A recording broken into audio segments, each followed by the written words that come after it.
Welcome back to the Crochet Crowd. So my friends at yarnspirations.com. I'm your host Mikey. Today is the Prismatic Chromatic crochet blanket. This is a really neat concept. It is using a granny square that is two-toned. So the granny square is actually split in half with colors, and I'm gonna show you how to do that today. It's really cool when you do it. So you'll notice that you'll have the color breakdown. So you have to make 10 motifs of this, 18, 27. So there's a lot of motifs in order to make this happen, and you see it's really neat. So you just have to use that as your guide for the colors. So when you have that done, what you want to do is keep yourself organized. There's an assembly diagram here on how things are going to be put together, and what you would like to do when you do this is that you're going to join them, the motifs, as shown. So what I'm recommending to you is doing a whip stitch join. In the article that I will link in the more information of this video, I will put on how to do the invisible join, which is what I would do for this particular concept. The border is very straightforward. The border is just here it's just one double crochet in each chain 2 space or double crochet, and then working 5 double crochets into the corner. I'm not gonna demonstrate that today. The goal here is to show you how to do this two-tone thing. So it's just one round. There's also a tassel that you can apply if you want to. You have to make a decision on that depending on how you like to care for your blanket as well. So what we want to do is that we want to look at the diagram that is on page number 2, and you'll see that it's two-toned, and the secret to doing this is all in the corner itself.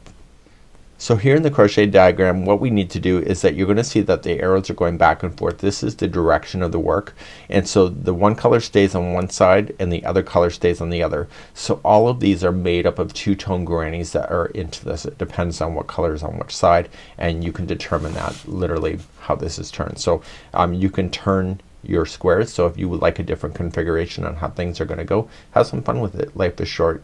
You know, do it your own way.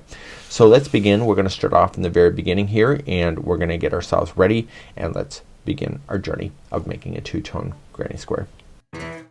Welcome to my channel, and I'm here to inspire you, give you crochet advice, and help you along with your next project. If you enjoyed this pattern, please give me a thumbs up or even comment so I can gauge your interest. It helps me to know what to film next. So your first goal is to choose your colors, and you want to have color 1 and color 2. There's different colors. You can see those are listed in the pattern itself.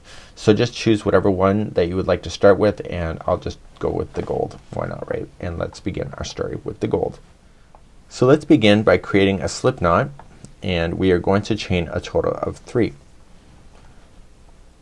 So we have 1, 2, 3. We are still gonna go around in a complete granny square. The difference is that we're gonna change colors strategically. So let's bring you in a little closer so you can see, and I want you to slip stitch yourself to the first one here to form the center ring. The center ring is gonna be tighter than what you're expecting, and so there is the center ring, and now we're going to begin round number 1. Okay, let's take our time and do round number 1. You have to chain 3 with this color. So we have 1, 2, and 3, and into the center ring I need you to place in 2 more double crochet. Go right up over top of the straggler, which is the loose end, so it'll get stuck underneath the stitch work. And then we're gonna turn our first corner. So to turn the first corner, just chain 2, and we're gonna still use the same color, and we're going to put in 3 double crochet in there. So we have 1, 2, and 3. And now here's where the story is going to change. We are going to turn a corner, but what we have to do is get a slip knot ready for this one that you want to do, because you have to join it for the very first time. And when you start this corner, you're going to chain 1, and you're going to let this yarn just drop out of the way, okay, and just pull it to the front side here, and just pick up the other yarn, and this will be chain 2 with this new color. So you're still chaining 2. The first chain is this color, the second chain is this color, and into the center ring what you can do is just place in your 3 double crochets of using this color, and still trap this one underneath and trap this one underneath as well. So just double crochet 3 times into that. We'll pull things nice and tight. So once, twice, and 3 times. If this is a little loose, you can always tighten it later, so don't freak out about that. Now we have to turn the corner. So you're going to chain 2, and in the same ring you can still go over top of your stragglers, so just go right over them so it hides them, and put in 3 more, and those are 3 double crochets. Now when we get back around here, what we need to do is that we need to chain 1, and we're going to half double crochet into the top of this chain 3. Okay, and that's going to put the ending so that it's in the center of the corner. So any loose ends that you have, if you want to use a tapestry needle, which I'll demonstrate in a bit, you can use that, but you'll just leave those off to the side.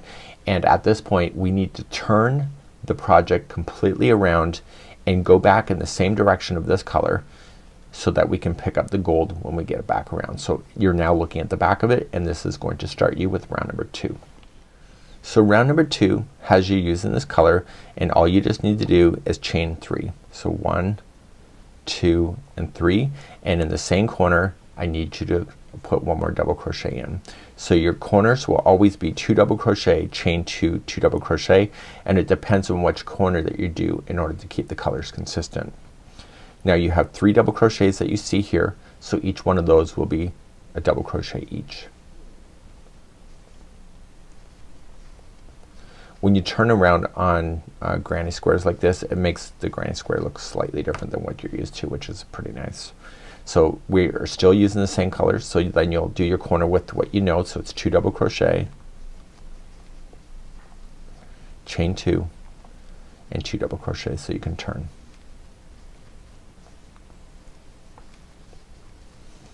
Okay, so we're coming along this side, so each one of these will have a double crochet each.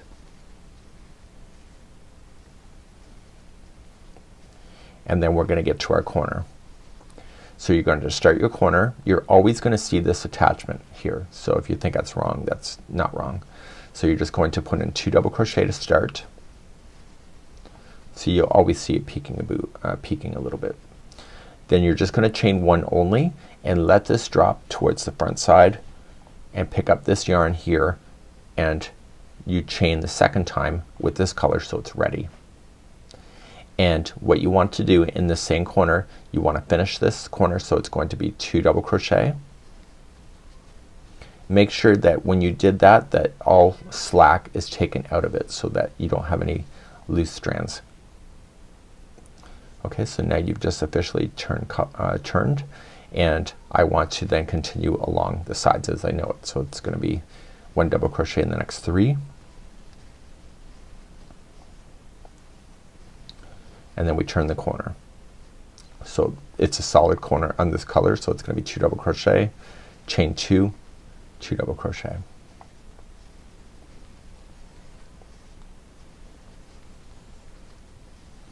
Once you get that done, you have 3 stitches left, and so you're just going to apply those, and then we're going to finish that final corner.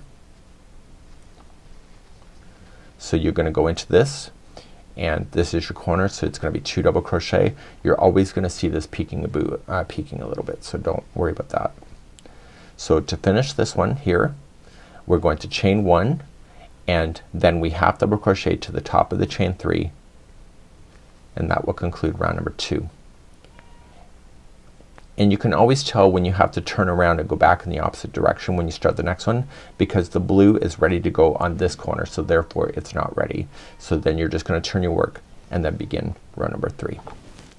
So let's begin number 3. You're going to chain 3, which will count as your double crochet, and you'll double crochet into here. So it's exactly what you already know now. You've got yourself established. So now you're just gonna double crochet across your other double crochets that you have until you get to the next corner. So it's only on the corners that you see that there's gonna be a color change that you have to even think about, like hard. And I wouldn't even say it's that hard, to be honest with you.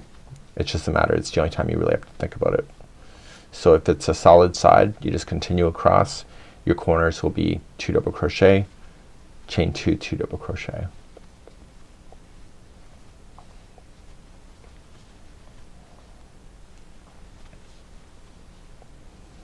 And then continuing along. So I can tell that I'm gonna run into the other color soon, so I'm just keeping an eye on that. Not like it's gonna run away or anything, but so do you remember how to change the color? You're going to start and you're going to apply 2 double crochets of the same color that I'm using to start that corner. Chain 1, we drop it towards the front side. It's just a personal preference of mine, and we pick this one up and chain 2. So this, we've chained now 1 with this color, and the second chain will be this color. Just pull any slack that you have, and then you start this side here. So it's gonna be 2 double crochet of this color, and then work your way across.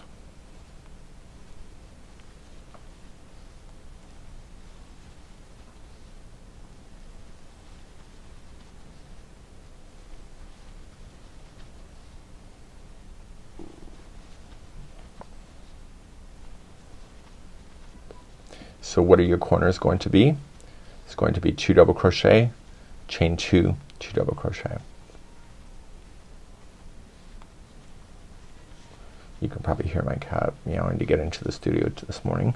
So we're just gonna go along.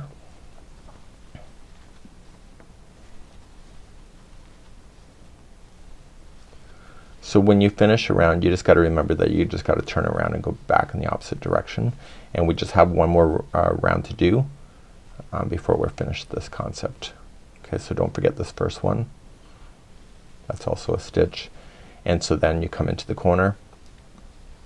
So it's 2 double crochet, chain 1, and then join to the top of the first, chain 3 with a half double crochet.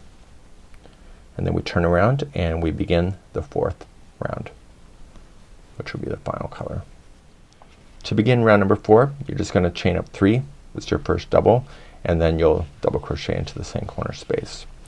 So you're just going to match the color for the color, and then you're gonna turn your corner. So I'll just be quiet until I get there.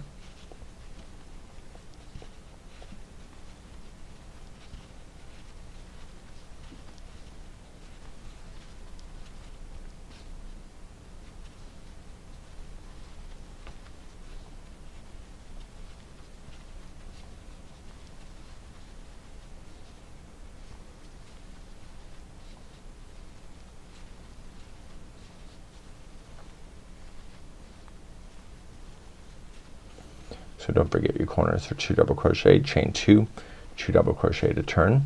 Do you think you can do bigger squares like this and make full blankets 2-toned? Absolutely. This is how you do it. You can actually, if you go onto our YouTube channel, you can actually find out how to do granny squares in 4 tones, so each side is unique and different. You can do that too.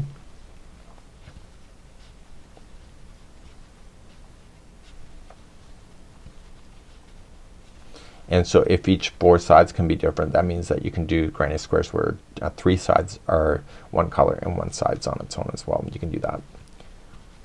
Lots of choices that you have for creativity. So when you get close to here, you realize you're gonna have to change your color. So you start off by 2 double crochet, chain 1 only, drop it. I've been dropping to the front, pick up, and that's gonna be your chain 2 with this new color. Make sure all the slack is out, and then finish that corner with 2 double crochet with the new color, and then carry on across the side. Okay, so let's talk about the joining. So you want to do a whip stitch joining, and when you do a join with each other, I want you to use the back loop of the last round. So we want to determine what is your good side and your right side. So the right side is round number 1. So if you're able to tell which side is which, this is right number 1. So what I would want to do is join it to the back loop. So if this is here, the back loop is the last loop before the edge. So there's always 2 stitches, or always 2 loops on a stitch. You want to choose the back loop of this one, and then the back loop of the one you want to join, and you want to do the whip stitch. And what that does is that it puts the join so that it's invisible and sinks down, and you want to use at least one color that is in one of the squares. So even if you're joining two squares of a different color that are each other, you gotta choose a color that matches at least one of them so that it can be hidden in the way that it's joining. And so that's how they do it. So I used to watch Roseanne when I was a kid, and I always wondered how they joined their granny squares so that you really could not see the colors of how they did it. And granted, they did a black border for each, but the invisible join is a great way of doing it, and it also makes it flat. Some people like to put in a single crocheted join, but it will always be raised up like a window pane if you do that. So then coming back around, this is going to be the end of the story, and I'm gonna show you how to fasten in your ends. So don't forget, this is one of the stitches here, and then you go into the end. So it'll be 2 double crochet, chain 1, and then half double crochet to the top of the chain 3. So this is it. So you want to fasten in your ends, and let's show you how to do that next. To fasten in your ends, you just want to keep a long enough tail so that you can hide it in. In any of the loose ends that you'll have, you'll want to do the same concept, so I don't need to show you all 4 of these. So you'll have to secure this one and the 2 ones in the middle. So to do that, you want to, what I would do is look at and identify the first right side. So see how it's kind of sunk down a little bit? That's the right side. So if you're never sure, just make sure when you do round number 1 that you mark it with the stitch marker on this side of the work, and therefore you'll never be able to forget which one it is. If you're experienced in crochet, you probably can identify your right side and the wrong side easily. So throwing this through a tapestry needle, what I don't want to do is drag this through the wrong color. So I want to drag it through the same color that I have. And if you can split the plies when you go to do this, so don't just slam it between stitches, try to get it between the plies. It'll get stuck better. I'm seeing more and more people complaining about their tails falling out. So if you just wiggle this between stitches, it can wiggle out, but if you go between the plies, it's a lot more secure. So just kind of purposely split the plies as you go. So you don't want to interfere with the edge because you're going to use that for joining later, and therefore you have that. So I did it so that it's on the back side, and so you want to do that with your beginning. The beginning, if you went over your tails, you can probably just cut it out and just get rid of it if you feel secure in doing that. When you did join it, you did do a slip knot to it, so it is joined with a knot already. And so once this is all completely done, you want to secure your last one, and then just kind of shape it. If you want to block it, you can, meaning to damp it and just let it just air dry. But you will always see just the little peekaboos of where they attach to each other, but when you look at it from a further perspective, it gets pretty hidden. So this would be how you do this square. You can join it then with using a whip stitch to each other in the orientation that it's demonstrating on the pattern itself. You can do that, and then it's just a double crochet all away the round, and when you have them joined and you have a chain 2 space, it says to place in 1 double crochet into a chain 2 space just to cross over, and then when you get to the absolute corner of your blanket, you want to place in 5 double crochets in order to have that turn, and then you can attach your tassels to the corners if you wish. So this is a really neat concept. It's by yarnspirations.com, and I think it's just one of those ones, and it could be quite a nice showstopper and a very nice gift for somebody. Have a good day, and we hope to see you again real soon.